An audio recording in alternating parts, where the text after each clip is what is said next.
વીર નર્મદ દક્ષિણ ગુજરાત યુનિવર્સિટી સુરત સંલગ્ન વલ્લી charitable trust સંચાલિત વીસીટી મહિલા arts and commerce college Bharuch ખાતે વીએનએસજીયુની આંતર કોલેજ રસ્સાખેંચ સ્પર્ધાનું આયોજન કરવામાં આવ્યું હતું, જેમાં મુખ્ય અતિથિ તરીકે ભરૂચ જિલ્લાના રમત વિકાસ અધિકારી રાજનસિંહ ગોહિલ વિશેષ ઉપસ્થિત રહ્યા હતા. કોલેજની વિદ્યાર્થીનીઓ દ્વારા પરેડ કરી મહેમાનોને ટુર્નામેન્ટના મેદાન સુધી લઈ જવામાં આવ્યા હતા, જ્યાં રિબિન કટ કરી મુખ્ય અતિથિ દ્વારા ટુર્નામેન્ટનું ઉદ્ઘાટન કરવામાં આવ્યું હતું. કોલેજની પરંપરા મુજબ સ્પર્ધાની શરૂઆત કોલેજની વિદ્યાર્થીનીઓ દ્વારા તિલાવતે કુરાન અને પ્રાર્થના દ્વારા કરવામાં આવી હતી.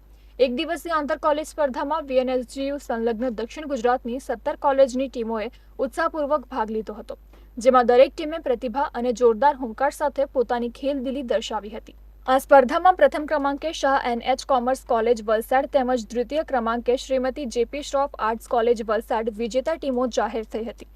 આ પ્રસંગે વીસીટી કેમ્પસના સીઈઓ કાઝી નુસરત જહાં, વીસીટી મહિલા આર્ટ્સ એન્ડ કોમર્સ કોલેજના ઇન્ચાર્જ આચાર્ય Anasuya Chauhan, doctor Ketan Nizama, doctor Varishtha Nayak, professor કશ્મીરાબેન તેમજ કોલેજના તમામ પ્રાધ્યાપકો ઉપસ્થિત રહ્યા હતા.